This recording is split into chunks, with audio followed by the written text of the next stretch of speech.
bombero aeronáutico y docente del Centro de Estudios Aeronáuticos CEA, quien expondrá primeros auxilios psicológicos. Le damos la bienvenida.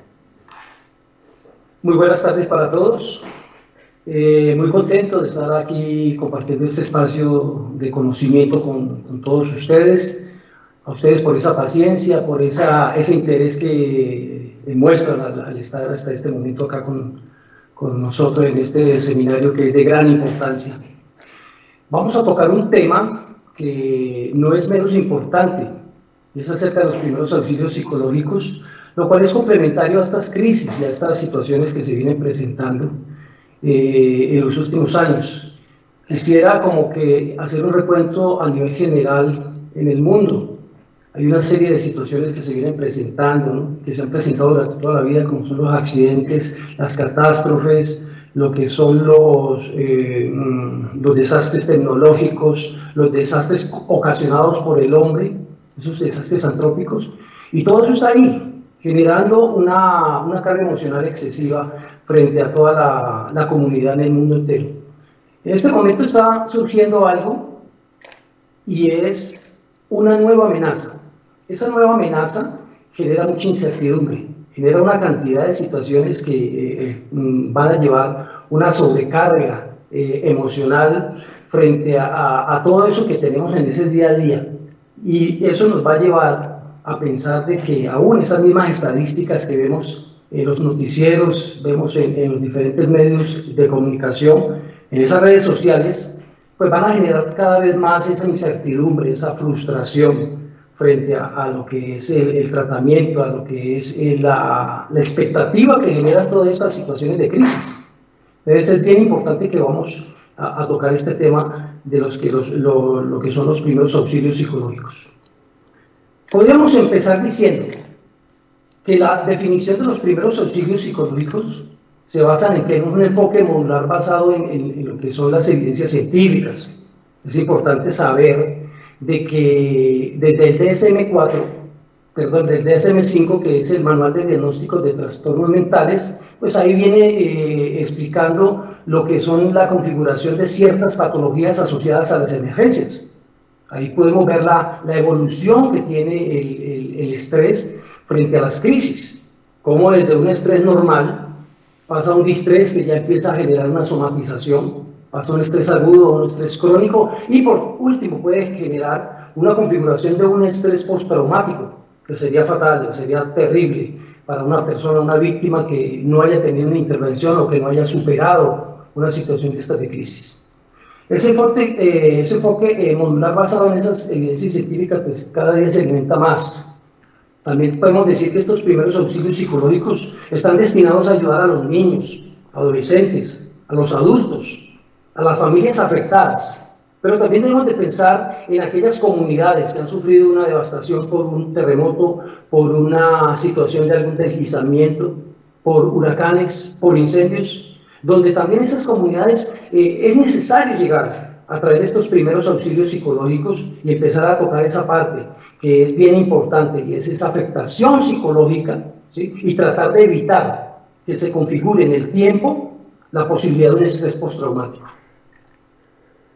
Estos primeros auxilios psicológicos se recomienda que no excedan los 72 horas desde el momento del impacto. Desde ese momento del impacto hasta las 72 horas podemos nosotros aplicar los primeros auxilios psicológicos. No es una camisa de fuerza, pero sí es necesario que a partir de los 72 horas ya tengamos una intervención profesional. Antes, vamos a verlo más adelante, como los primeros auxilios psicológicos lo puede aplicar una persona que esté preparada en primeros auxilios psicológicos sin llegar a ser un profesional en salud mental. Pero ya después de las 72 horas sí va a ser necesario de que haya una intervención profesional, especialistas en salud mental, para poder generar una intervención más oportuna y más eficiente frente a estos casos. Podemos decir entonces que los primeros auxilios psicológicos es la primera atención que reciben los afectados por un incidente crítico. Hablando de un incidente crítico o interpretándolo como aquella emergencia, aquel desastre, aquella catástrofe, y todas esas configuraciones de las emergencias que sobrepasan, rebasan esa atención y pueden generar en aquellas personas expuestas, en aquellas víctimas, puede generar una situación de un desorden emocional. Entonces, el incidente crítico lo podemos interpretar ahí. Y los primeros auxilios psicológicos sería esa primera atención que van a recibir esas personas. Asimismo, como esas personas reciben esa atención médica, esa atención de ese primer auxilio médico, pues también es necesario encargarnos nosotros y verificar de que esa respuesta emocional, esa respuesta psicológica, pues también esté bien. Y si hay una afectación, pues debemos continuar con ese proceso de intervención psicológica. Vamos a mirar entonces ahora lo que son los objetivos de los primeros auxilios psicológicos. Se habla de que es reducir el nivel del estrés inicial causado por el evento traumático, la emergencia, el incendio, los desastres y toda esa configuración de esas situaciones que exceden, digamos, la capacidad de respuesta emocional de estas personas. Lo que nosotros hacemos a través de esa aplicación de los primeros auxilios psicológicos es tratar de reducir ese impacto en esas víctimas y tratar de que el estrés inicial no evolucione y pueda degenerarse a un estrés postraumático, a un estrés agudo, a un estrés crónico, que va a causar un mayor daño, una mayor perturbación a estas personas que van a resultar afectadas. También podemos decir que es fomentar, ¿sí?, como un objetivo, la adaptación a corto, mediano y a largo plazo. Porque eso es lo que pretendemos nosotros, que a través de esos primeros auxilios psicológicos, a través de esa primera ayuda, esa intervención psicosocial que vamos a hacer en estas víctimas, pues lo que queremos es que ellos empiecen desde ahí, y es fundamental nuestra atención en esos primeros auxilios psicológicos. ¿Para qué? Para mirar la adaptación de esas víctimas en un tiempo corto, mediano y a largo plazo. Podríamos preguntar, bueno, ¿qué determina eso? Ese corto, mediano y largo plazo está muy determinado en la capacidad de resiliencia que tienen las víctimas, en la capacidad que tienen esas personas de adaptarse a los cambios, en las características de personalidad que tengan, esa posibilidad de autoestima y esa capacidad de superación que tengan. Pues eso también va a ser muy determinante frente a la adaptación al cambio importante que están sufriendo estas personas en esos momentos de crisis. Podemos también decir que los objetivos de los primeros auxilios psicológicos es potenciar las estrategias de afrontamiento que tienen las personas. Todos tenemos una capacidad de afrontamiento. Como lo decía anteriormente, unos en mayor escala que otros. Por la capacidad de resiliencia, de adaptación, sí, vamos a tener esa diferencia, pero también vamos a poder potenciar, porque dentro de cada uno de nosotros, como seres humanos, tenemos esa posibilidad de recursos internos, recursos de cada individuo, y esos recursos sociales que también están ahí acompañándolo, pues también vamos a potenciarlo. En las crisis y en las grandes dificultades que se han presentado en la humanidad, en estos momentos es donde mostramos todo lo que tenemos. Es aquí donde nosotros sacamos todo ese potencial, porque es aquí donde nosotros, yo diría, en las crisis es donde tenemos esa capacidad de poder evaluarnos y saber de qué estamos hechos. Para eso también es un objetivo principal también de eso de lo que son los primeros auxilios psicológicos.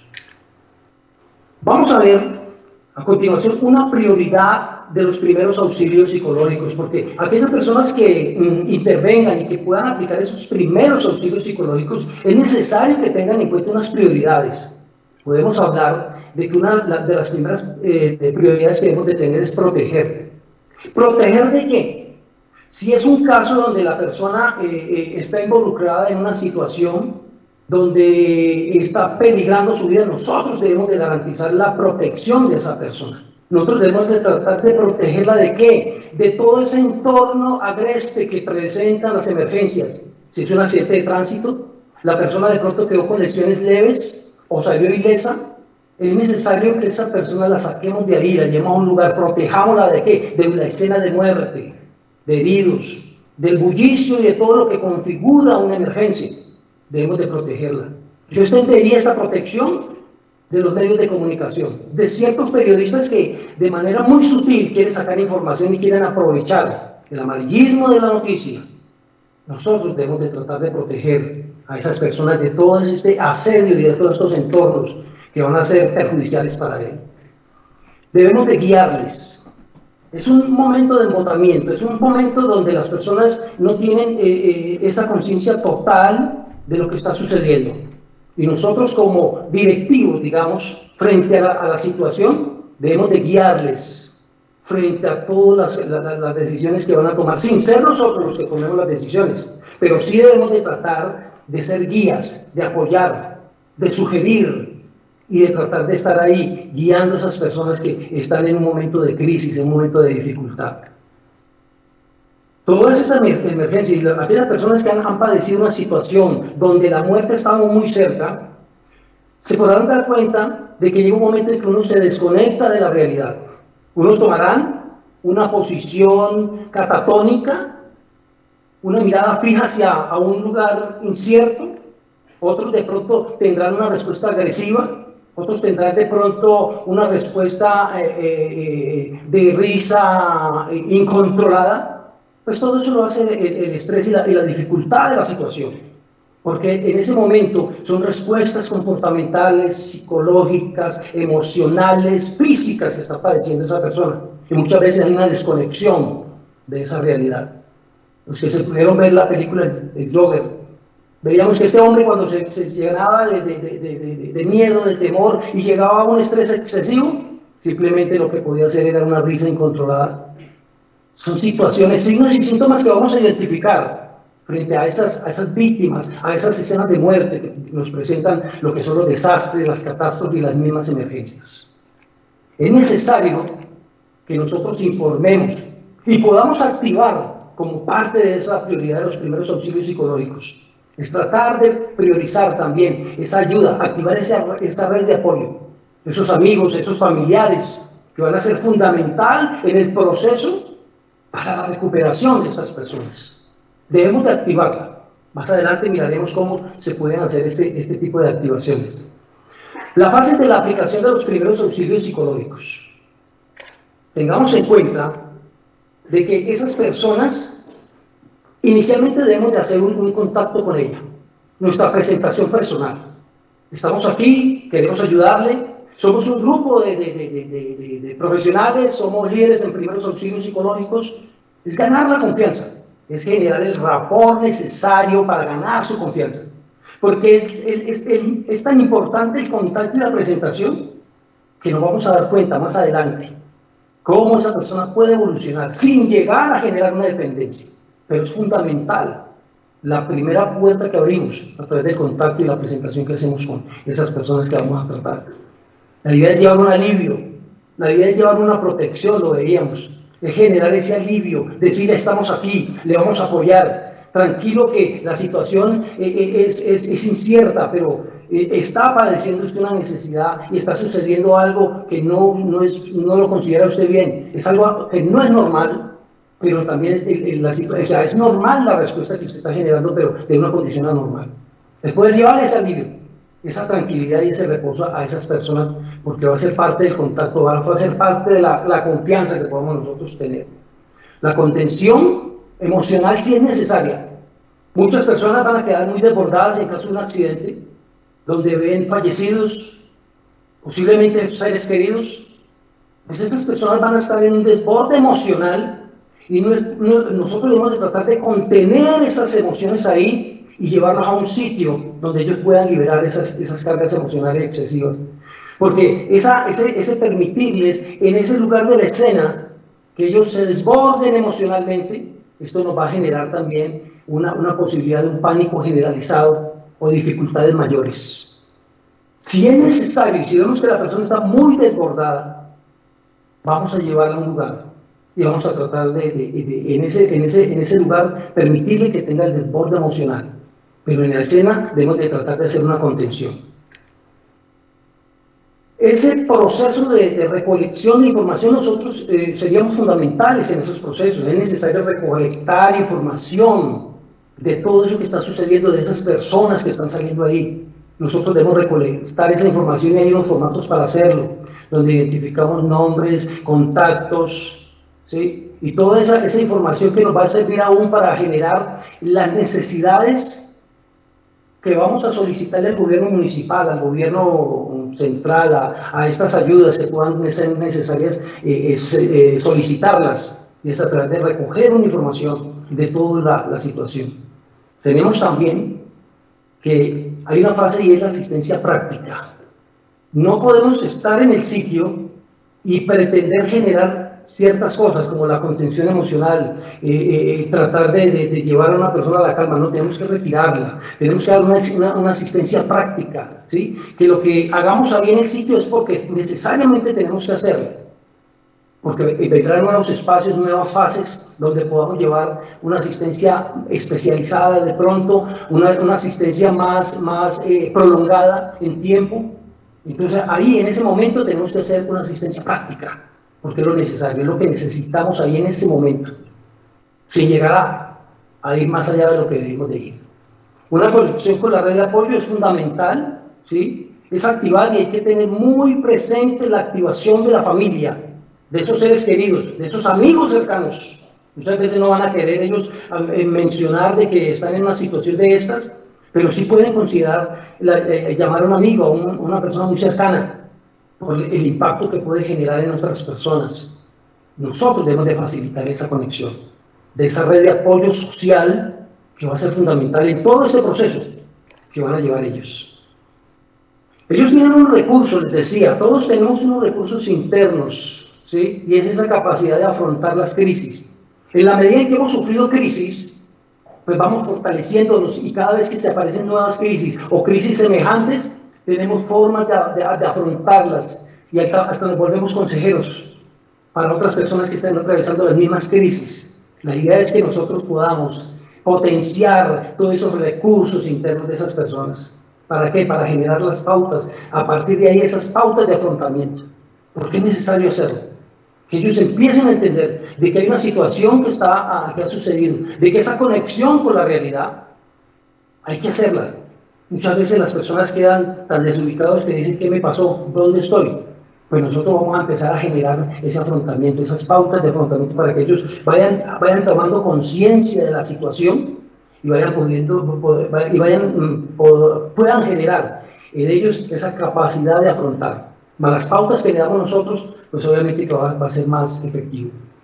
Conexión con servicios externos es fundamental. No podemos nosotros quedarnos ahí. Si nosotros vemos y hacemos una analogía de los primeros auxilios médicos, digamos, siempre es un auxilio que se les da y se les presta, y tratamos de controlar la hemorragia, tratamos de generar ese auxilio primario médico, pero luego derivamos, los llevamos a un centro médico, los llevamos a un centro especializado. De la misma forma, nosotros los primeros auxilios psicológicos es esa atención básica primaria, pero es necesario derivar a una atención especializada. Es necesario continuar con este proceso luego de los primeros auxilios psicológicos. ¿Quién puede aplicar los primeros auxilios psicológicos? Se dice que los primeros auxilios psicológicos los puede aplicar cualquier persona que haya sido entrenada, que forme parte de un equipo, ¿sí? Y de organizaciones y de respuesta de emergencias, que haya recibido una formación básica, que pueda entender qué es todo esto de lo que es la aplicación de los primeros auxilios psicológicos. No necesariamente un profesional en salud mental. Una persona que tenga características de liderazgo obviamente debe llenar los requisitos. ¿Para qué? Para que esa persona pueda llegar a aplicar esos primeros auxilios psicológicos. Por lo regular recomendamos que sean esos respondientes, esos primeros que llegan a la escena, esas diferentes instituciones. Estas personas deben de trabajar en coordinación ¿con quién? Con esos equipos especializados. Ellos llegan y dan una primera respuesta y van haciendo un triage, van haciendo una clasificación, van organizando a esas personas afectadas de manera emocional, pero vienen unos equipos complementarios.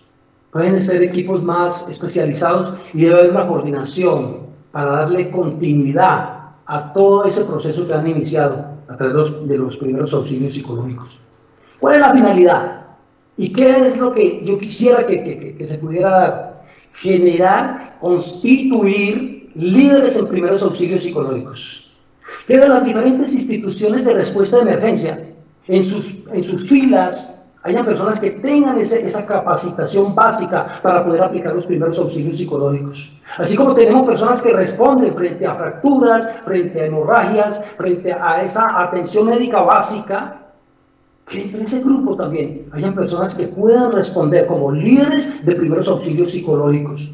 Estas personas podrán enfrentar situaciones de víctimas sobrevivientes, de familiares que puedan llegar, de personas afectadas, aún de ellos mismos que puedan identificar signos y síntomas de algún tipo de afectación.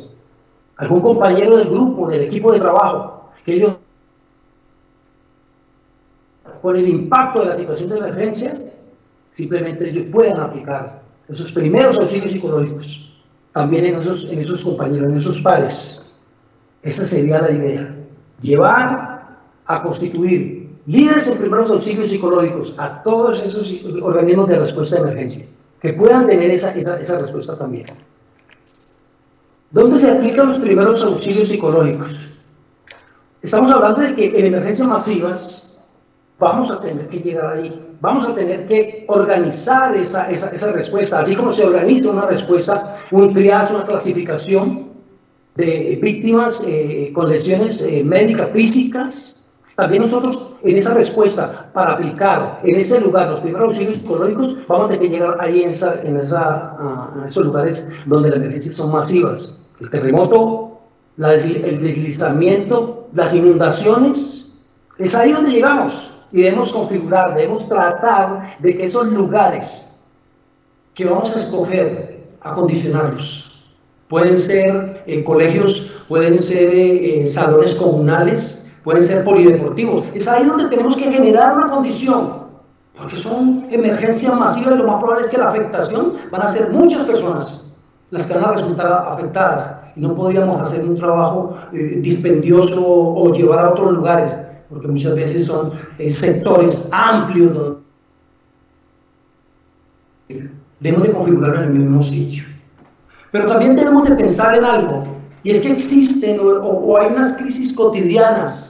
Es ese compañero que perdió un ser querido, es esa persona que después de un tratamiento médico en el hospital recibe la noticia de esa muerte de ese ser querido, de esa pérdida. Nosotros también debemos de aplicar los primeros auxilios psicológicos en ese lugar, en el hospital, en ese hogar de los abuelos, en ese lugar donde se encontraba la persona. Es ahí donde tenemos que llegar también, a través de esas crisis cotidianas que nos llevan a que las crisis, porque también el impacto es fuerte. La única diferencia es que las emergencias masivas, todos comparten la misma afectación por la misma situación de emergencia. En las crisis cotidianas es una persona, es una familia, son grupos pequeños, pero resultan de igual forma afectados, y la crisis que se presenta eleva los niveles de estrés y pueden llevar a complicaciones que no se puedan adaptar. Cumpliendo los parámetros de privacidad y comodidad, porque no los podemos llevar a cualquier lugar tampoco. Debemos de acondicionar en un lugar fresco, en un lugar cómodo, en un lugar donde ellos estén tranquilos, donde podamos garantizarle hidratación, donde podamos garantizar un alimento, donde podamos garantizar también que ellos puedan tener la posibilidad de una atención de un domicilio, de un lugar donde dormir. Todo eso también debemos de tratar de cuadrar y encuadrarlo de manera de que ellos puedan tener esa posibilidad de esas ayudas adicionales, de esas necesidades básicas que serán suplidas y que nosotros debemos de hacer parte de esa lista de necesidades para que sean suplidas. Los principios para la aplicación de los primeros auxilios psicológicos se basan en que nosotros debemos de ser amables. Como les decía, es bien importante cuando nosotros nos acercamos a las víctimas. Esa voz amable, ese respeto por las personas, ese actuar con calma, el desborde de las emociones frente a un respondedor, pues eso va a generar más angustia en las víctimas. El ser amable abre puertas, el ser respetuoso también nos permite llegar más allá de lo que nosotros permitimos o queremos saber de esa persona. Podemos ganar una confianza. Podemos abrir el espacio para que esa persona pueda pertenecer a ese proceso y poder recuperarse y mirar y explorar todas esas potencialidades que tiene para que ese proceso sea más amable, más eficiente y eficaz en el momento de aplicarlo. Manténgase visible y cercano. No podemos permitir de que en la situación de caos empiecen a buscar a los líderes en primeros auxilios psicológicos. Debemos de estar muy atentos, visibles a las necesidades. Puede suceder que nos toque esperar porque hay una atención médica a esas personas, porque también debemos de garantizar de que esas personas primero sean atendidos en sus lesiones físicas. No podemos pretender empezar a aplicar primeros auxilios psicológicos si tiene una hemorragia o tiene una afectación física. Garanticémosle los cuidados médicos necesarios y luego de eso vamos a poder intervenir. Podemos acompañar, si es posible, esos procesos de intervención en ese primer auxilio médico, pero es necesario estar visibles, cercanos, porque eso nos va a dar credibilidad a los que aplicamos los primeros auxilios psicológicos. Asegúrense de la confidencialidad. Sucederán muchas cosas, vendrán muchas situaciones. No podemos ser nosotros jueces, no podemos llegar a juzgar, ni mucho menos debemos de ser confidentes de toda la información que se maneje ahí. Esas personas están confiando en nosotros. No sea sus propias competencias y es no llegar más allá o pretender hacer otras cosas. No, los primeros auxilios psicológicos tienen una delimitación. No nos pasemos de esa delimitación porque no es el lugar y de pronto no es nuestra competencia. Es necesario conocer todo esto para saber hasta dónde puedo llegar a aplicar los primeros auxilios psicológicos. ¿Cuáles son mis competencias? ¿Y hasta dónde puedo llegar? ¿Y en qué momento debo derivar a un especialista o a otras personas que puedan hacer un proceso más profundo y más eficiente? Derive a las personas que lo necesiten. Luego de hacer ese triage, esa clasificación, porque debemos de hacer una clasificación, hay personas que pueden ser más afectadas que otras. A nosotros hacer esa evaluación, a nosotros hacer esa clasificación, inmediatamente nos van a salir unas prioridades y va a salir unas necesidades de remisión, de derivar a otros profesionales. Si es necesario, debemos hacerlo, porque hasta ahí llega nuestra competencia. No nos olvidemos de eso. Esté atento a sus necesidades, a las necesidades de todas esas personas, pero no se olvide de algo. Nosotros como líderes en primeros auxilios psicológicos, es necesario también mirar que somos seres humanos y muchas veces excedemos los tiempos, excedemos tantas cosas y simplemente nos convertimos en una víctima. Es necesario también suplir nuestras propias necesidades, saber que nosotros nos podemos enfrentar a situaciones que de pronto estemos padeciendo alguna situación semejante. Cuando son niños afecta mucho y muchas veces nos afecta emocionalmente porque nos vinculamos emocionalmente a la situación. ¿Quién cuida al cuidador? Somos nosotros mismos los que identificamos signos y síntomas y empezamos a verificar todo eso y decir, bueno, hasta aquí puedo llegar, porque es necesario salir antes de que se configure una situación en mí y me vuelva yo en un problema, me convierta en una situación de riesgo y me vuelva otra víctima. Mirar hasta dónde podemos llegar. Necesitamos dormir, necesitamos alimentarnos, tenemos que estar hidratados, tenemos que dormir en un lugar cómodo, por lo menos que haya cierta garantía. Y eso lo tenemos que verificar nosotros. ¿Quién cuida al cuidador? ¿Hasta dónde puedo llegar yo? ¿Hasta dónde está rebasando la situación mis emociones? Y puedo perder el control. Solamente nosotros podemos identificarlo. Vamos a mirar en términos generales algunas rutinas y cuidados diarios. Yo he querido que esta capacitación no tenga un enfoque determinado, no. Siempre y cuando sea una crisis, nosotros podemos identificarnos con esta capacitación de los primeros auxilios psicológicos. Igual, cuando hablamos de rutinas de cuidados diarios, también vamos a enfocarlo en ese sentido. Cualquier tipo de crisis que estemos pasando, cualquier tipo de situación que nos lleva a un estrés excesivo, vamos a tener esas rutinas. Y qué bueno ahora en el tiempo del confinamiento. Y qué bueno ahora en ese tiempo de no retiro social. Yo diría que es más bien como un un retiro es como una posibilidad de estar alejados, pero físicamente, no socialmente. Por el contrario, vamos a unirnos más a través de esas redes sociales, a través de una llamada, a través de eso, porque debemos de tratar de impartirlo. Esas rutinas de autocuidado nos van a servir. Es necesario el descanso, pero ¿el descanso qué? Con una desconexión. Ahora nos hemos llevado el trabajo a la casa, pero cuando usted dedique su tiempo de trabajo, dedíquelo, pero también sus tiempos de descanso, respételos, porque le va a permitir una desconexión, relajarse, estar tranquilo, porque si no se va a saturar y va a tener problemas porque va a querer salir corriendo, va a querer y todo lo va a permear. Entonces tenga descanso, esa desconexión que es necesaria. Hable con familiares y amigos, no pierda esa relación. Lo que hay es un distanciamiento físico, pero no un distanciamiento social, porque ese distanciamiento social sí nos evita de pronto la llamada. Por el contrario, genere a través de toda esta tecnología la posibilidad de ver a sus compañeros, de llamarlos, de llamar a la familia, es la forma en que nos conectamos. No estamos aislados socialmente, estamos aislados físicamente. Es necesario activar toda esa red de apoyo. Una actividad deportiva es fundamental. De pronto la bicicleta estática, de pronto el caminar, de pronto hacer ciertos ejercicios en la casa, va a tocar hacerlos.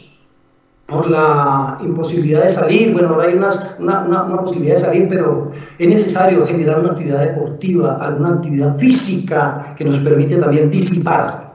Es una forma de disipar el estrés, de bajar los niveles de cortisol, que son los que nos generan toda esta angustia y toda esta situación. El deporte, la actividad deportiva, la actividad física nos puede ayudar de manera considerable. El ocio, la cultura, el manejo del tiempo libre, importante de tenerlo en cuenta. Hay tiempo para bailar, para cantar, para hacer tantas cosas en familia, momentos culturales. Es necesario también llegar a esos puntos.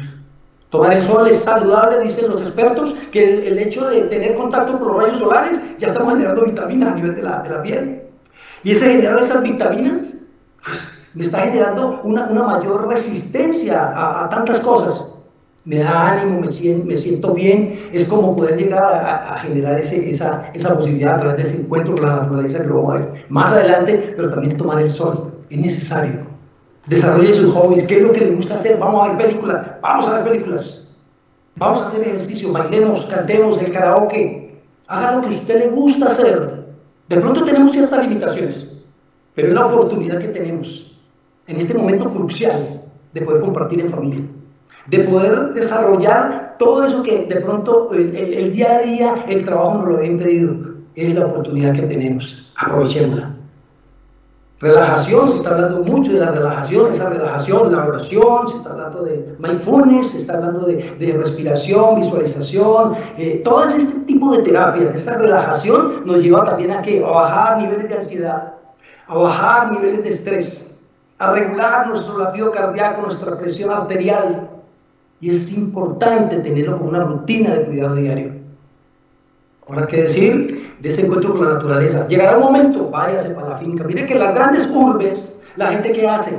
Simplemente se va los fines de semana a las fincas, al campo, al encuentro con la naturaleza, a darle comida a los animales, porque ahí también empezamos a encontrarnos con nosotros mismos, con ese creador, con todo ese entorno que también hacemos parte de ello, y en la naturaleza.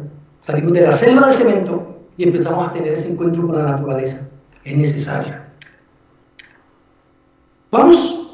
Quiero que compartamos algo, y es esta noticia que hace 2 o 3 días salió y que empieza a generarme en mí cierta situación, porque me doy cuenta de que es cierto, la carga emocional es fuerte.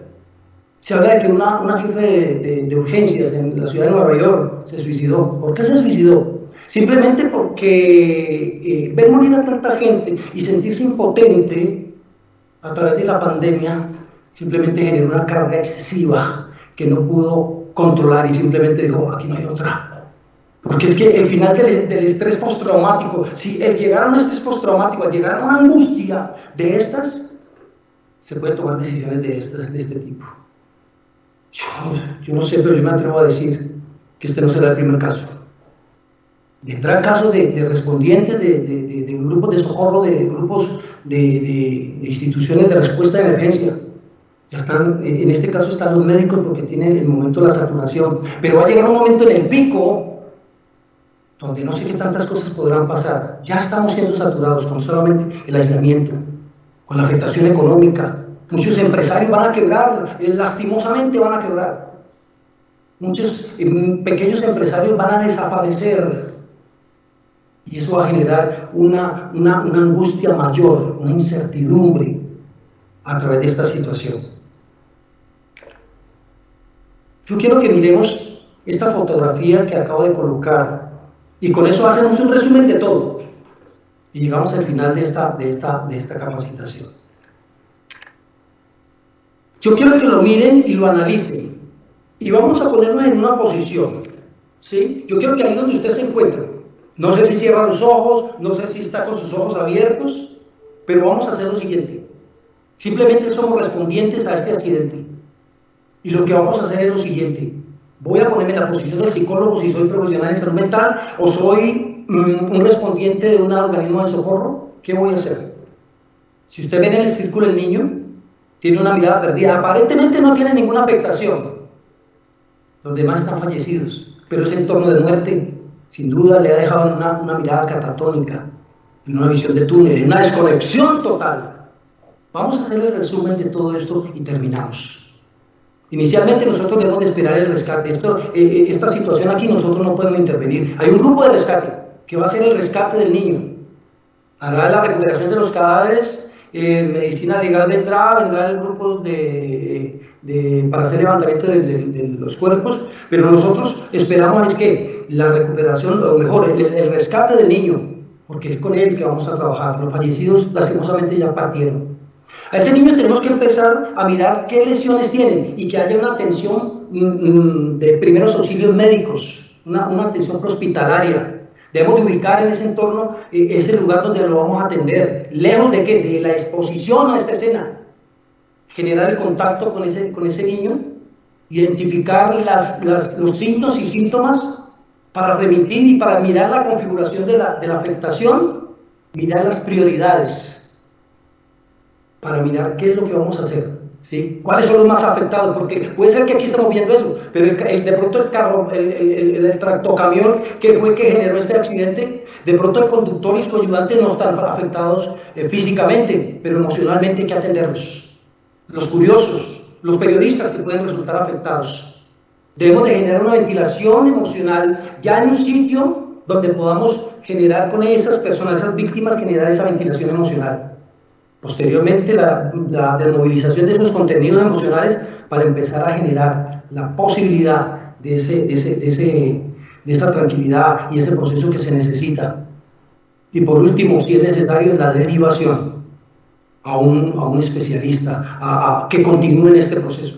No sé qué sucedió con este niño. A mí me gustaría saber qué sucedió con este niño. Aparentemente no tiene ningún malestar físico, pero se puede ver en sus ojos el malestar y el trauma emocional que pudo haber generado por aquellos seres queridos que partieron, de pronto mamá, de pronto papá, tía, pero eran familiares cercanos porque él iba ahí. ¿Qué pasaría con ese niño? Es la pregunta que siempre me hago. Lastimosamente no he podido encontrar la respuesta. Les agradezco mucho a todos ustedes el estar hasta este momento, porque esto es tan importante como conocer de la pandemia, conocer del SARS-CoV-2, pero también de ver la respuesta comportamental que nosotros tenemos frente a una situación de crisis, en este caso el SARS-CoV-2. Les doy muchas gracias y quedo en espera de cualquier pregunta de parte de ustedes. Muchas gracias. Bueno, muchas gracias a nuestro profesor del SEA por ilustrar a todos nuestros asistentes a este seminario sobre un tema tan importante dentro del manejo de esta crisis mundial como lo es los primeros auxilios psicológicos. Lamentablemente el tiempo no nos da para hacer las preguntas en este momento pues en vivo, así como lo hemos venido de pronto desarrollando con algunas. Sin embargo, lo invito para que por favor estemos en el chat respondiendo a las inquietudes que nos han estado llegando. Si al final de la siguiente charla tenemos el tiempo necesario, ya que estamos muy justos, algunas de estas preguntas las estaremos dando a conocer para que ustedes también en viva voz puedan estar dando las respuestas. Le agradezco mucho, profesor, y pues hasta una próxima oportunidad para tenerlo ilustrándonos sobre este tema tan importante. Con todo gusto. Bueno, ya para terminar esta jornada tan interesante y debido a que el tiempo se nos agota para la transmisión, invito a nuestra última expositora, la doctora Lorena Monsalve. Ella es psicóloga, especialista en neurología y presidente de la Sociedad Colombiana de Emergencias. Ella nos hablará de la intervención en crisis. Le damos la bienvenida, doctora.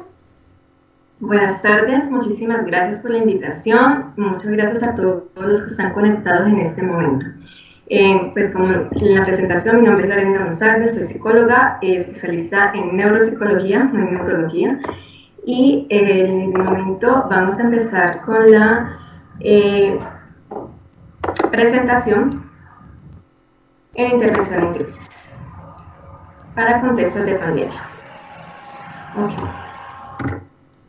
Tenemos unos objetivos a desarrollar en el día de hoy, que es definir las bases de la intervención en crisis, esencial en situaciones que afectan emocionalmente a la población en general, dadas las condiciones que las caracterizan, y desarrollar algunos parámetros de actuación desde la salud mental para la situación actual de pandemia y sus implicaciones particulares. Entonces, primero debemos definir qué es una crisis. Una crisis está caracterizada por un impacto emocional temporal, es una palabra que vamos a estar manejando más adelante, y por oportunidades que precisan de preparación y de mecanismos de afrontamiento acordes a la situación que se presenta. Por tanto, para este caso, tenemos que primero había un evento externo. En China, el año pasado nos decían, mire, hay un virus, la gente se está enfermando, los casos van en aumento, nosotros acá seguíamos normal, seguíamos con todas nuestras actividades, nuestras agendas llenas, no pasa nada. Empezando este año vimos que de pronto el virus ya pasó a varios países en Europa y con resultados desastrosos, vimos que fue muy grave, muchos casos, nos empezó a dar un poco de susto, bueno, ¿y qué pasa? ¿Qué pasará si llega acá? ¿Será que sí estamos preparados para eso o no? Entonces, a partir de marzo, hablando del caso de Colombia, llegó el primer caso y a la semana siguiente ya todo el mundo estaba en cuarentena. Cambió totalmente, radicalmente toda nuestra vida, agendas de trabajo, de estudio, todo se acabó, se canceló. Y empezamos con una situación acá de miedo, tenemos miedo de enfermarnos, de morirnos, miedo de que le pase algo a un familiar cercano. Hay una incertidumbre porque no sabemos realmente qué es lo que va a pasar. Si la cuarentena se va a acabar esta semana o si va a ser el próximo mes o en 5 meses o qué es lo que va a pasar. Hay ruptura siempre que hay una crisis, va a haber un momento antes y un momento después de. Va a haber un antes de la cuarentena, antes del confinamiento, cómo era nuestra vida, cómo va a ser ahora después de que podamos salir a la calle. Hay una sensación de peligro inminente porque vemos que hay gente que se está muriendo, ¿sí? Hay gente que se está enfermando y nosotros estamos, cuando salimos, podemos salir a la calle, estamos con todas nuestras precauciones porque estamos allí con ese miedo y ese susto de que nos vaya a pasar. Hay pérdidas, inevitablemente, las personas que han muerto, pero también hay pérdidas a nivel económico, hay pérdidas a nivel del vínculo, de las relaciones sociales que estamos teniendo en este momento ese cambio porque todo se está digitalizando. Entonces, inevitablemente siempre en esta crisis, para bien o para mal, tiene que haber un aprendizaje por parte de todas las personas. Ese aprendizaje nos debe llevar a tomar decisiones, a ver qué oportunidades se nos van a presentar en los cambios que van a pasar luego de que salgamos de este confinamiento.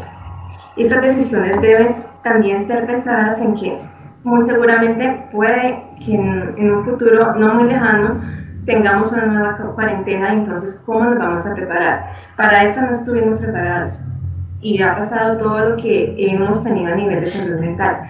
Para la próxima, ¿cómo vamos a estar? Entonces, la intervención en crisis se refiere al mantenimiento de la salud mental y a la prevención de la desorganización emocional. ¿Cómo intervenimos en crisis? Para intervenir en crisis tenemos 3 principios básicos, que es proteger, dirigir y conectar.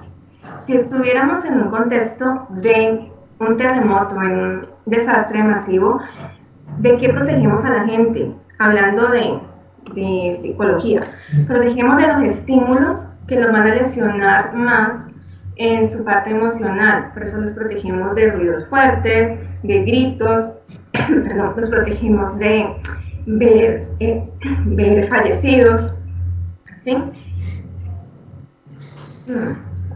Perdón, los dirigimos hacia un lugar seguro y los conectamos con su realidad. Para este caso, esta intervención en crisis se está dando telefónicamente, se está dando de manera virtual, y la primera protección que debemos hacer con nuestros familiares es de la saturación de medios de comunicación y sobre todo de redes sociales que están llenándonos de información y sobre todo que nos están desenfermando. Hay que dirigirlos con capacitaciones como esta para darles una información clara, veraz, de lo que realmente está pasando. Y hay que conectarlos con su realidad, ¿sí? Estamos en una situación en la que no podemos decir, no, tranquilo, todo va a pasar, todo va a estar muy bien, dentro de unos pocos días usted va a hacer todo lo que estaba haciendo antes y no pasa nada, porque eso no es cierto. Sabemos que eso no es lo que va a pasar. Entonces, debemos conectarlos con esta realidad, con los cambios y con las adaptaciones que tiene que hacer para vivir de ahora en adelante. Para intervenir en crisis tenemos 2 modalidades de intervención. Una son los primeros auxilios psicológicos que nos acaba de presentar nuestro compañero Germán Quesada, que es un primer contacto con ese paciente.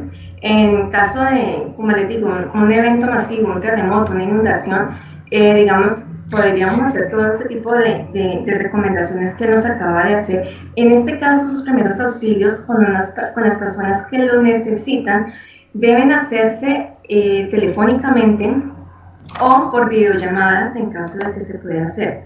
Hay varios formatos. Uno de esos formatos es este de 5 pasos sencillos, que es cuando yo me presento, escucho empáticamente, activamente a la otra persona, me doy cuenta de cuál es su necesidad, qué es lo que le está pasando, qué es lo que le preocupa. Luego empiezo a identificar todo ese problema y lo llevo en compañía de esta persona a que tome acciones concretas. ¿Cuáles son sus opciones de acción? Luego, tomemos una, decidamos. Finalmente, debo seguir el proceso, debo hacer un seguimiento a esta persona. Ahora, pues telefónicamente es un poco más fácil porque en una emergencia realmente el contacto con las personas víctimas se pierde. Pero ahora podemos llevar ese seguimiento de saber qué está pasando, cómo sigue, si se adoptó nuestras recomendaciones o no. Y en caso de que haya sido derivado, pues nos comunicamos con la otra institución o con el otro profesional a ver cómo ha seguido el proceso de esta persona. Y la segunda modalidad es hacer intervención por profesionales de salud mental. Ya luego de que tenemos este primer contacto y hemos derivado a la persona que así lo requiera, pues entonces va a llevar su proceso terapéutico formal, digamos de alguna manera, y que puede hacer en este momento también vía virtual dadas las condiciones. Entonces, para intervenir en crisis abarca 2 grandes momentos. El primero es el que está dirigido a la expresión emocional, a su procesamiento y a la evaluación del daño y a la activación de las redes de soporte social, como vimos en la conferencia anterior, que son los PAPs, los primeros auxilios psicológicos. Luego, el segundo momento va dirigido a la integración de la crisis a la vida de la persona, la toma de decisiones y el restablecimiento de excesos o déficits emocionales o conductuales producto de la crisis. Porque hablamos acá de integración de la crisis a la vida de la persona, por lo que les decía ahora. No podemos decirle, mire, todo va a pasar, todo va a estar bien, usted tranquilo, porque no es cierto. Esa crisis se va a integrar en su vida, ¿sí? Esa crisis con todos esos cambios, con que tenga que salir a la calle con tapabocas, con que apenas regrese a su casa tenga que cuidar su calzado, bueno, todas las recomendaciones que hicieron las exposiciones anteriores de autocuidado. Todo eso no lo hacíamos antes de. pero ahora lo hacemos y lo vamos a tener que seguir haciendo. Entonces son cambios que ya entran en mi comportamiento, en mi rutina diaria que antes no tenía. Tengo que tomar decisiones, ¿sí? Y esas decisiones muy seguramente van a estar enfocadas ahora en lo que está pasando. Si yo tenía un viaje planeado, ahora cómo voy a cambiar ese tipo de decisión, ¿sí? O el estudio que yo iba a hacer o mis proyectos, cómo los voy a cambiar porque ahora se me alteró toda mi línea de tiempo. Y allí va a ser también muy importante nuestra regulación emocional, ¿sí? Definitivamente en la convivencia familiar, en la convivencia que tengamos en la oficina, si por estos casos no hemos sabido regular nuestras emociones, pues allí nos va a hacer bastante falta poder hacerlo. Entonces, tenemos que el uso de la intervención en crisis de una forma responsable y completa debe ser no solo con la aplicación de los PAPs, de los primeros auxilios psicológicos, sino también es una estrategia efectiva para disminuir la posterior aparición de trastornos psicológicos, como los vamos a ver más adelante. Entonces, tenemos que intervención en crisis nos aborda esos dos momentos que son complementarios y que deben hacerse siempre. Cuando hablamos de confinamiento, desde la salud mental, ¿qué es lo que ha pasado con nosotros? Tenemos unas reacciones psicológicas iniciales cuando en un primer momento nos damos cuenta de que los casos en el país van subiendo y que nos van a encerrar en nuestras casas. Entonces las personas reaccionan de una manera, digamos, inadecuada. Ahí tenemos el caso de las personas que hicieron compras compulsivas, por ejemplo, y además de elementos que no eran necesarios para el tiempo de cuarentena.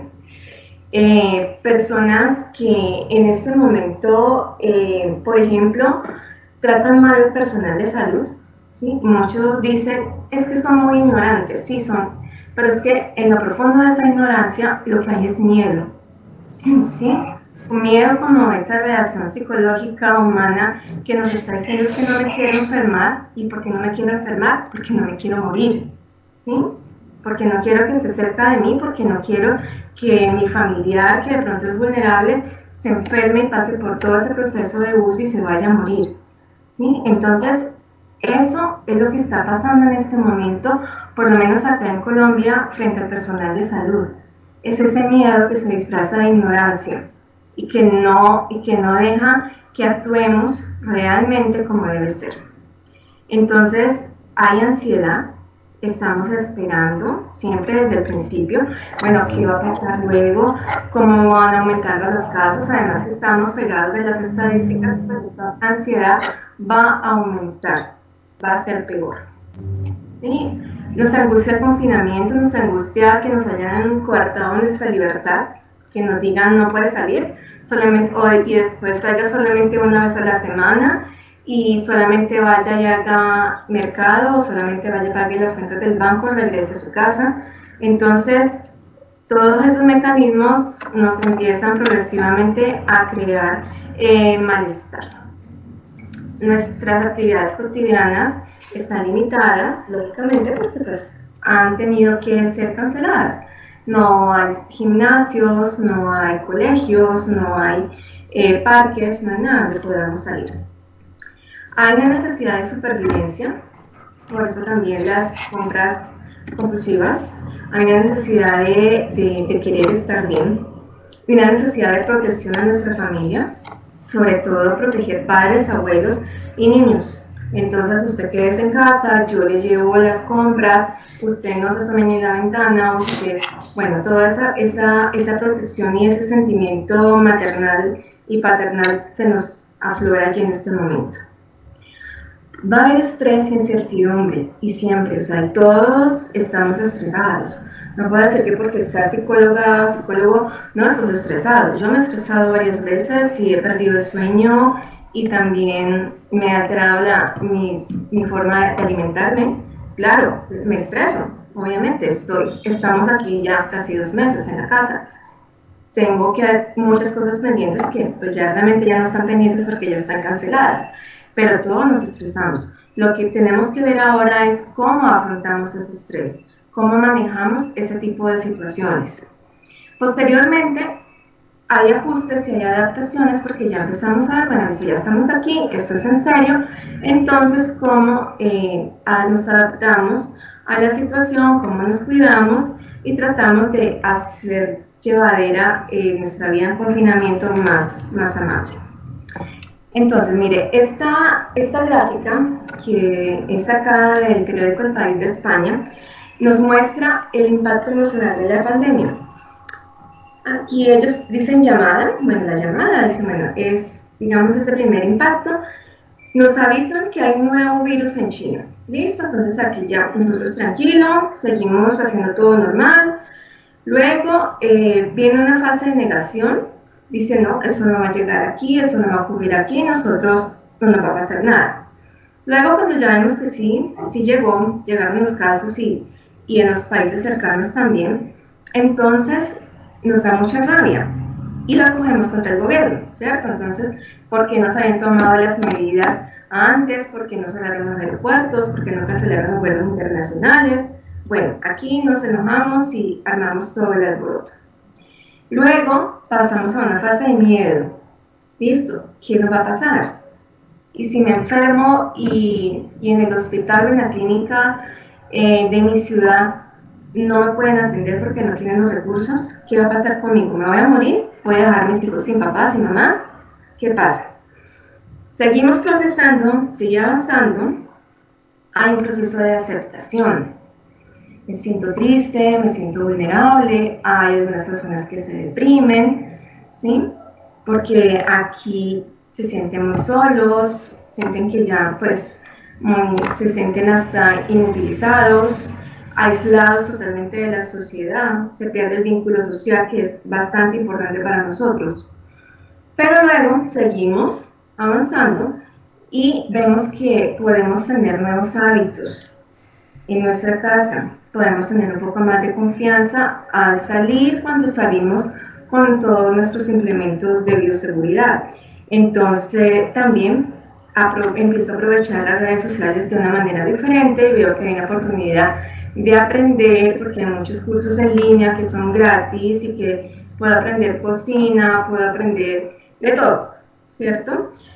Veo también que tengo la posibilidad de ayudar a otras personas, que de pronto yo entro en la cuarentena con mi despensa llena, pero hay otras personas que no, entonces, bueno, venga, yo le ayudo, le paso el arroz, el café, lo que necesite, porque yo puedo hacerlo y entonces me empiezo a sentir mejor, ¿sí? Me empiezo a sentir útil. Y confío en lo que me está enseñando. ¿Qué me está enseñando esta cuarentena? ¿Sí? Empiezo a ver más la unidad de mi familia, empiezo a valorar más cosas que antes no lo hacía. Luego, cuando la pandemia pasa, porque va a pasar, como les dije ahora, las crisis son temporales, ¿sí? He aprendido y soy más fuerte, ¿sí? Hice todo ese aprendizaje, ¿sí? Durante mi tiempo de confinamiento en mi hogar. Cuando salí, voy a hacer otro tipo de cosas, miro de qué me sirvió esto para yo adecuarlo también a mi conducta.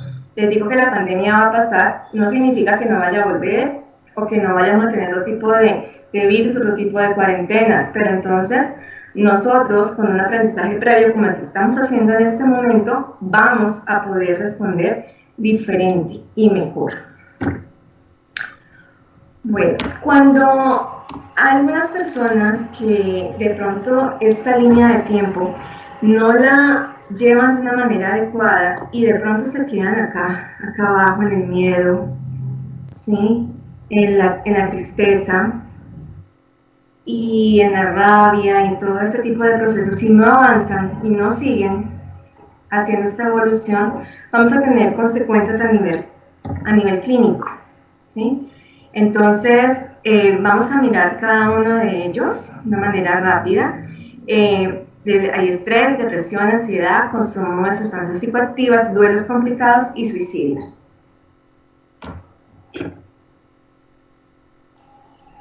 Bueno, ¿qué es el estrés? El estrés es la respuesta automática y natural del cuerpo a condiciones externas que le perturban su equilibrio. ¿Ya? Hay mecanismos fisiológicos, ustedes saben que hay hormonas y hay toda una cantidad de situaciones fisiológicas que te van a hacer comportar de una manera diferente. Evolutivamente, el ser humano ha aprendido a responder de dos formas: huir o enfrentar la situación que le está provocando esto, a veces de una manera violenta, no siempre responde violentamente. Pero digamos que ese es el estrés que empezó allí con este confinamiento normal para todo el mundo, está respondiendo ante ese estímulo que le llegó. Luego, si no supimos afrontar este tipo de situaciones, ¿sí?, de pronto nos quedamos allí pegados de la tristeza, de la rabia, entonces empezamos a tener unos síntomas, ¿sí? Y luego hablamos de estrés agudo después de las primeras 4 semanas posteriores al evento traumático. El evento traumático en este momento sería, digamos, para personas sanas, el proceso de cuarentena o de confinamiento. Para una persona que se infectó del virus, pues fue ese proceso traumático de haber estado en una UCI por 2, 3 semanas, no sé realmente cuánto será el tiempo, pero el impacto será asociado a ese pico que fue lo que más me molestó. De todas las cosas malas que hubo un solo pico. Siempre hay uno que molesta más que los otros. Entonces ese estrés va a estar asociado a ese momento traumático. Entonces, después de las 4 semanas que salimos nuevamente a realizar nuestras actividades en la calle, seguimos con miedo, seguimos con angustia, con ansiedad, seguimos sin poder dormir, sin poder comer bien. Luego de un mes, seguimos con la misma sintomatología. Vamos a hablar ya de otro proceso clínico que es el estrés postraumático. Entonces, llegar acá es un poco más complicado, como nos decía ahora Germán también, porque ya estamos hablando de una patología como tal que debe ser tratada por profesionales de la salud mental, sean psicólogos, sean psiquiatras, porque son síntomas que realmente no nos van a dejar llevar nuestra vida normalmente. Nuestra vida normal se va a cortar ahora, no por el confinamiento, sino por los síntomas que vamos a tener. Entonces, volver a revivir la experiencia que hemos tenido, como les digo, el estar hospitalizado o el estar encerrado en este caso, para centrarnos únicamente en el caso de la pandemia, la alteración del sueño, la alteración de la alimentación, ¿sí?, entre otros procesos fisiológicos, porque también va a estar alterada la respuesta sexual, en caso de adultos, la angustia, la ansiedad, seguir esperando cuando vuelve otra cuarentena, cómo van a seguir subiendo los muertos, mire eso cómo está de horrible, no se puede salir, en fin. Entonces, todo ese tipo de situación nos va a tener que ser tratada por profesionales. Entonces, aquí vemos en este cuadro cómo evoluciona la línea de tiempo del estrés. Aquí la blanca está el trauma, sea lo que sea, el confinamiento, la hospitalización, el accidente de tránsito, el terremoto, lo que sea. Este primer mes de estrés agudo, ¿sí?, vamos a tener síntomas como normales, como los hemos tenido todas las personas, ¿sí?, pero si esos síntomas siguen y no los hemos controlado, no los atendimos, no nos dimos cuenta que los teníamos allí, que nos estaban molestando, pues va a seguir a un proceso de estrés postraumático agudo en los próximos 3 meses. Luego, de ahí para allá, hasta que nos muramos, y nunca se trata, estamos hablando de un trastorno de estrés postraumático crónico que trae muchísimas consecuencias desastrosas a nivel neuronal también, ¿sí?, cuando nuestras estructuras límbicas y paralímbicas empiezan a dañar el hipocampo, se me olvidó, el hipocampo, la amígdala, porque son estructuras que nos controlan ese tipo de emociones y se están conectando constantemente con la corteza prefrontal. Cuando se queda la persona, digamos, encendida aquí todo el tiempo, nunca se apaga, no se da esa ruptura de que, bueno, ya, tengo que cambiar mi estilo de vida, ya me doy cuenta que estoy mal, tengo que seguir adelante, no, se queda allí prendido todo el tiempo, pues va a llegar el momento que se tiene que quemar, se funde realmente. Y ese daño se ve a nivel neuronal. Entonces después vamos a tener dificultades de memoria, dificultades de controlar la agresividad, ya las habilidades sociales también se van a dar de una manera muy diferente. Si ustedes ven de pronto personas que que son veteranos de guerra, ¿sí? No son precisamente en su gran mayoría los más amigables o los más amables, ¿sí? Porque realmente tienen muchas cosas que tienen allí guardadas que nunca procesaron y que les estuvieron haciendo daño a lo largo de toda su vida. Bueno, otra patología que vamos a tener como consecuencia de darle un mal manejo a toda esa situación de emociones son la depresión y la ansiedad. Entonces, esa depresión, digamos, la tristeza extrema, pero la melancolía que no te deja ni levantar de la cama, y la ansiedad es el estar esperando, el estar constantemente con la preocupación de estar esperando las malas noticias. Entonces, aquí tenemos que tener en cuenta si en el confinamiento tenemos personas con preexistencias de ese tipo de trastornos y si han sido medicados antes, pues deben seguir sagradamente con sus medicamentos. Entonces, en personas que de pronto no tengan esas preexistencias pueden desarrollar tristeza, el temor a enfermarse, miedo a la muerte, el miedo a la soledad, alteración del sueño y alteración del apetito. Entonces, como ven, en diferentes patologías podemos tener sintomatología similar, pero debemos ya por consulta, así sea virtual, psicológica, diferenciar muy bien de qué se trata la sintomatología que se está presentando. Bueno, otra situación que se puede presentar es el consumo de sustancias psicoactivas.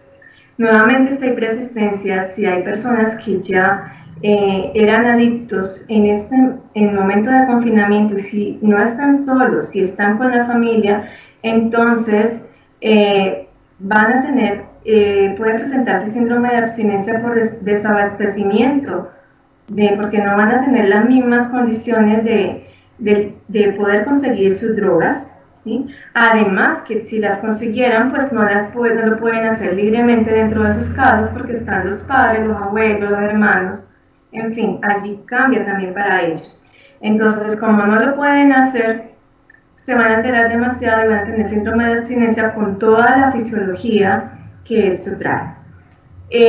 Algunas personas que no consumieran, por ejemplo, también puedes empezar a hacerlo como una forma de calmar la ansiedad. Se puede haber nuevo inicio de consumo de alcohol, de tabaco.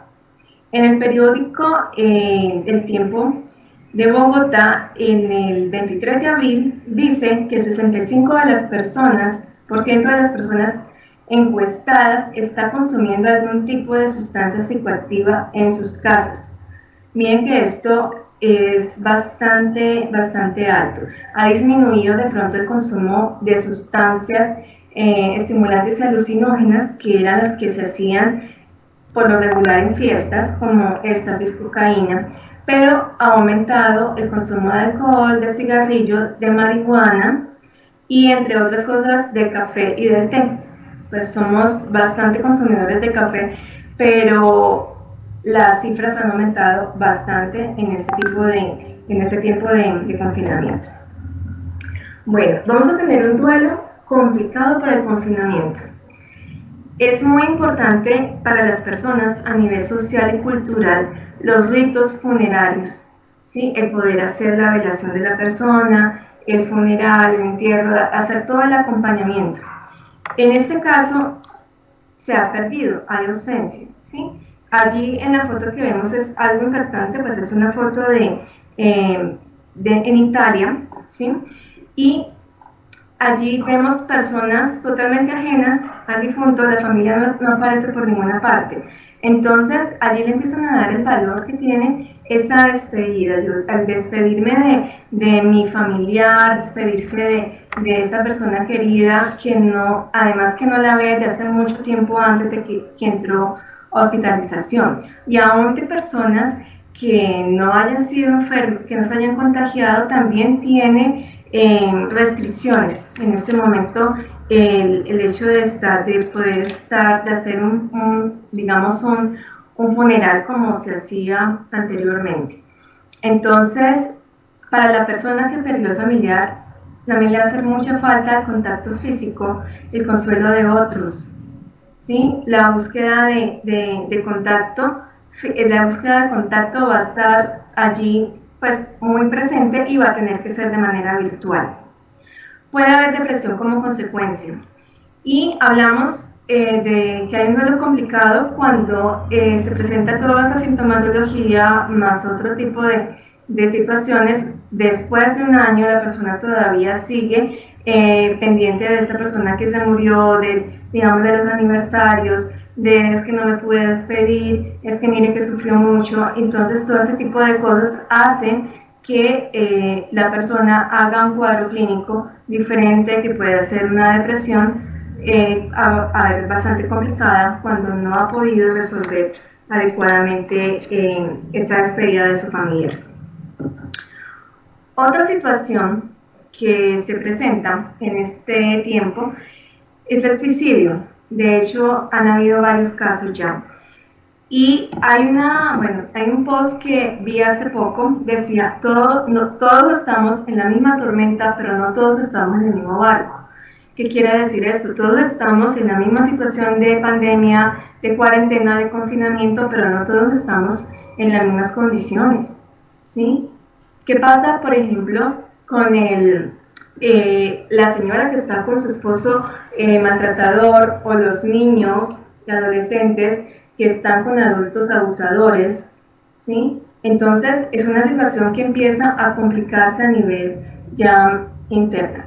Bueno, vemos que aquí en cuestiones de suicidio es importante la depresión, la soledad, la desesperanza, tener pobres mecanismos de afrontamiento en toma de decisiones que nos va a hacer que personalmente estas personas tomen este tipo de decisiones. Entonces, ya para que vamos cerrando, ¿cuáles entonces serían esos mecanismos de afrontamiento durante la crisis?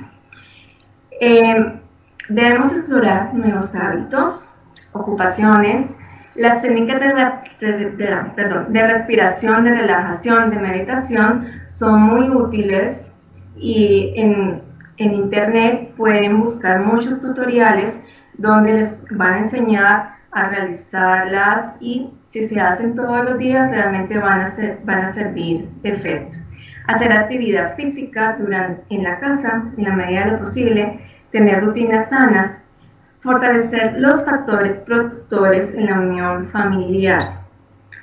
Tenemos que tener aquí una aceptación y compromiso de hacer un cambio de conciencia y de tener una conducta resiliente, fortalecernos, porque sabemos que lo que viene va a depender mucho de nuestro control emocional, va a depender mucho de cómo nosotros podemos afrontar las crisis con unas herramientas positivas. Entonces, bueno, la curva que estaba allí es un poco similar a la anterior. Cuando hay cambios de lo que estamos viviendo en este momento, va a haber negación, resistencia, algunas depresiones con relación a ese cambio. Pero entonces, el punto 4 y 5 son los que aquí les había explorado un poco más acerca de cómo debemos empezar a afrontar esta crisis. Bueno, entonces, el tiempo se nos acaba. Muchísimas gracias por su atención. Pues agradecemos a la doctora Lorena Monsalve su exposición sobre la intervención en crisis. Lamentablemente, pues sí, el tiempo ya se nos ha cortado con estas importantes exposiciones que hemos tenido. La invito al chat para que pueda resolver las inquietudes que se han generado y así poder ampliarle a nuestros asistentes el tema. Con esta última intervención damos finalizada la transmisión de nuestro primer evento EduDigital Online, Seminario de Operación de Respuestas frente al SARS-CoV-2. Agradecemos a nuestros expositores por compartir su conocimiento y experiencia, lo cual sabemos que ha brindado a nuestros asistentes nuevas herramientas para enfrentar los desafíos frente al SARS-CoV-2. A nuestros asistentes también muchas gracias por acompañarnos y nos volveremos a encontrar en una nueva oportunidad. Para conocer más de nuestros eventos EduDigital Online, síguenos en nuestras redes sociales, Twitter, @SEA Aerocivil y Facebook, SEA Aeronáutica. Mil gracias a todos ustedes y una feliz tarde.